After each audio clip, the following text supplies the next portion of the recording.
औज़ुबिल्लाहि मिनश्शैतानिर्रजीम बिस्मिल्लाहिर्रहमानिर्रहीम। अस्सलामुअलैकुम वरहमतुल्लाहि वबरकातुहू। कैसे हैं आप सब बच्चे? मैं उम्मीद करती हूँ आप सब ईमान और सेहत की बेहतरीन हालत में होंगे, SOPs का ख्याल रख रहे होंगे, ठीक है, घरों में सेफ़ एंड साउंड रह रहे होंगे और हिफाजत वाली दुआएं पढ़ रहे होंगे। अगर आप में से कोई नहीं पढ़ रहा तो बेटा उसे लाजमी अपना मामूल बना लें सुबह शाम।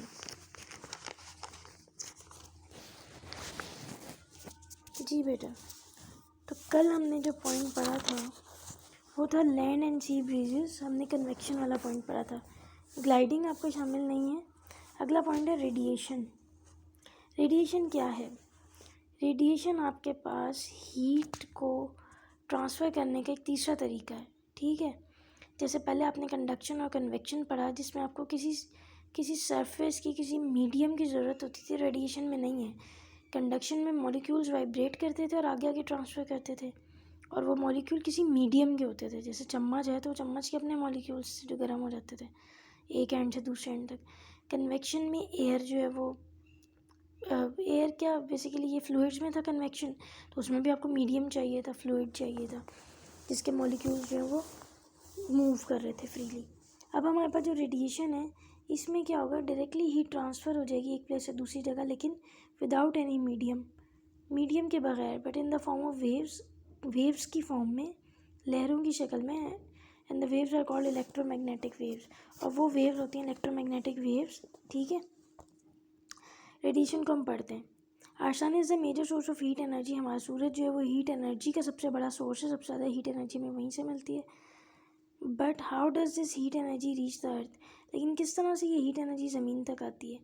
हीट रीचेज अस नीदर बाय कंडक्शन, ना तो हीट हमारे पास कंडक्शन के ज़रिए आती है, नॉर बाय कन्वेक्शन, और ना कन्वेक्शन के ज़रिए, because the space between the sun and the earth atmosphere is empty. क्योंकि ज़मीन और सूरज के दरमियान जो स्पेस है वो बिल्कुल खाली है, एम्प्टी है, कोई मीडियम नहीं है, और जबकि कंडक्शन और कन्वेक्शन में मीडियम चाहिए आपको, ठीक है। There is a third mode called radiation. तीसरा एक तरीका है जिसे हम रेडिएशन कहते हैं, by which heat travels from one place to another, जिसकी वजह से हीट एक दूसरी जगह से दूसरी जगह ट्रेवल कर लेती है। इट इज़ थ्रू रेडिएशन, ये रेडिएशन के ज़रिए that heat reaches us from the sun. Heat जो है वो सन से हम तक पहुंचती है रेडिएशन के ज़रिए। अब रेडिएशन की डेफिनेशन है, radiation is the mode of transfer of heat. Radiation जो है वो हीट ट्रांसफ़र का एक मोड है, एक तरीका है, from one place to another, एक जगह से दूसरी जगह, in the form of waves की शक्ल में, कॉल्ड इलेक्ट्रोमैग्नेटिक वेव्स, जिसे हम कहते हैं electromagnetic waves. How does this heat reach us directly from a fire place? Figure 9.14, एक फायर प्लेस बनाया हुआ है, ठीक है, जहाँ आग जलाई जाती है। वो कह रहे हैं यहाँ से हीट डायरेक्टली किस तरह हम तक पहुँचेगी।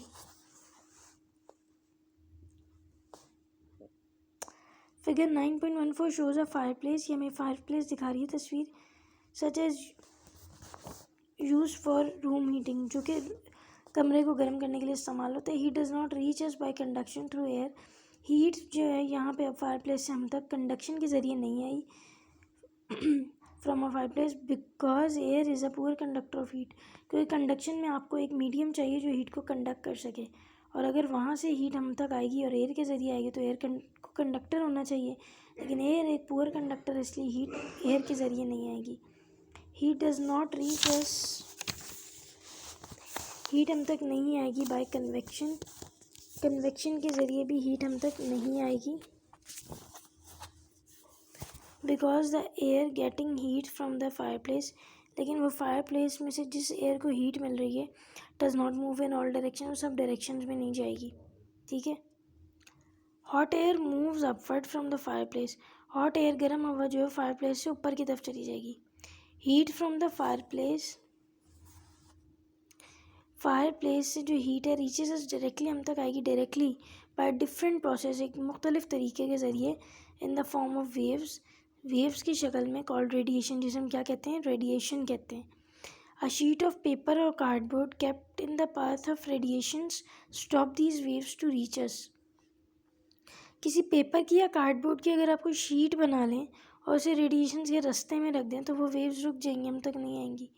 Radiations are emitted by all bodies. एक बात जहन में रखें, हर बॉडी जो है वो रेडिएशंस को एमिट करती है, निकालती है, खारिज करती है। The rate at which radiations are emitted, वो रेट जिसके ऊपर रेडिएशन निकाली जा रही है, यानी कितनी देर में कितनी निकलती हैं, डिपेंड्स अपॉन किस चीज़ पे डिपेंड कर रहा है, वेरियस फैक्टर्स पे, मुख्तलिफ चीज़ों पे, सच एज क्या क्या है, colour and texture of surface. ठीक है, अगर कलर और टेक्सचर कि रंग कौन सा है और टेक्सचर किस तरह का है, तो आपके पास रेडिएशंस कम और ज़्यादा हो सकती हैं। सरफेस टेम्परेचर, जहाँ से रेडिएशन निकल रही है उसका टेम्परेचर क्या है। सरफेस एरिया कि वो कितना बड़ा है। Y does a cup of hot T become cold, एक चाय का गर्म कप जो है वो ठंडा हो जाएगा आफ्टर सम टाइम, कुछ देर बाद। Why does a glass of chilled water become hot after some time, ठंडे पानी का ग्लास जो है वो थोड़ी देर में गर्म क्यों हो जाएगा। ऑल द ऑब्जेक्ट्स, तमाम objects lying inside a room, जो कमरे के अंदर हैं, इंक्लूडिंग द वॉल्स। देखिए इसी चीज़ का इन्होंने आगे आंसर भी दिया हुआ है। तमाम ऑब्जेक्ट्स जो कमरे के अंदर हैं, जिसमें आपके पास वॉल्स, दीवारें शामिल है, रूफ, छत और फ्लोर और फर्श शामिल है, ऑफ द रूम, कमरे का, रेडिएटिंग हीट, वो हीट को निकाल रहे हैं, खारिज कर रहे हैं। अगर हीट निकालेंगे तो उससे क्या होगा, ठंडा ग्लास जो है वो गर्म हो जाएगा। ठीक है, और गर्म कप ने भी हीट निकाली, ठीक है, चाय ने भी निकाली, तो उसकी वजह से क्या हो गया, ये ठंडा हो गया। हर बॉडी जो है वो हीट निकाल रहा है, एमिट कर रहा है। हाउएवर, ताहम, they are also absorbing heat at the same time, यानी कमरे की जो दीवारें, फर्श और छतें हैं वो हीट ना सिर्फ निकाल रही हैं बल्कि एब्जॉर्ब भी कर रहे हैं। बॉडीज़ जो हैं वो हीट एब्जॉर्ब और एमिट एक टाइम पे करती हैं, दोनों एक साथ कर रही होती हैं। ठीक है, ये डिपेंड करता है उनकी कंडीशंस पे कि कौन सी कंडीशन है कि जिसकी वजह से हीट एमिट ज़्यादा हो रही है या एब्जॉर्ब ज़्यादा हो रही है। एब्जॉर्ब का मतलब है जज्ब करना। When temperature of an object, यहाँ से when temperature of an object, जब किसी चीज़ का टेम्परेचर इज़ हायर, ज़्यादा होगा देन इट्स सराउंडिंग्स, उसके आसपास की जगहों से अगर उस चीज़ का टेम्परेचर ज़्यादा होगा, then it is radiating more heat than it is absorbing, तो वो हीट जो रेडिएट करेगा ना, नहीं निकालेगा, एब्जॉर्ब जज्ब करने की निस्बत निकालेगा ज़्यादा। क्यों, क्योंकि उसका टेम्परेचर ज़्यादा है। एज अ रिजल्ट, नतीजे के तौर पे its temperature goes on decreasing, उसका टेम्परेचर ऐसे ऐसा कम होने लग जाएगा क्योंकि वो रेडिएट ज़्यादा करेगा। Till it becomes equal to the surroundings, जब तक कि वो अपने आस पास के माहौल के बराबर हो जाएगा टेम्परेचर। एट दिस स्टेज पे the body is giving out the amount of heat equal to the amount of heat it is absorbing, जब उसका टेम्परेचर सराउंडिंग के आसपास के टेम्परेचर के बराबर हो जाएगा तो इसका मतलब है कि जितनी हीट वो खारिज कर रहा है, निकाल रहा है, उतनी ही वो एब्जॉर्ब कर रहे हैं, जज्ब कर रहा है, फिर बराबर हो जाएगा रेट। अच्छा जी, तीसरी कंडीशन क्या है, when the temperature of an object is lower than it's surrounding, जब किसी चीज़ का टेम्परेचर, किसी बॉडी का टेम्परेचर उसके आसपास के टेम्परेचर से कम होगा, then it is radiating less heat than it is absorbing, तो वो बेसिकली जज्ब ज़्यादा हीट करेगा और रेडिएट कम करेगा, बाहर कम निकालेगा हीट। क्यों, क्योंकि वो ऑलरेडी बहुत ठंडा है। एज अ रिज़ल्ट, नतीजे के तौर पे its temperature goes on increasing, जब वो एब्जॉर्ब ज़्यादा करेगा तो उसका टेम्परेचर बढ़ जाएगा नतीजे के तौर पे, till it becomes equal to its surrounding, जब तक कि उसका टेम्परेचर सराउंडिंग्स के बराबर ना आ जाए। The rate at which various surfaces emit heat, वो रेट जिस पे मुख्तलिफ सरफेस जो है वो हीट को एमिट करते हैं, depends upon the nature of the surface, इस सरफेस की नेचर पे डिपेंड करता है कि सरफेस किस तरह का है। ठीक है, various surfaces can be compared using Leslie's cube. Leslie's cube जो है वो तरीका है जिससे आप बता सकते हैं कि कौन सा सरफेस कितनी जो है वो हीट को रेडिएट या एब्जॉर्ब करे। ये यहाँ तक ही हमारा स्मार्ट में सारा शामिल है, इसके बाद हमारा कोई पॉइंट शामिल नहीं है।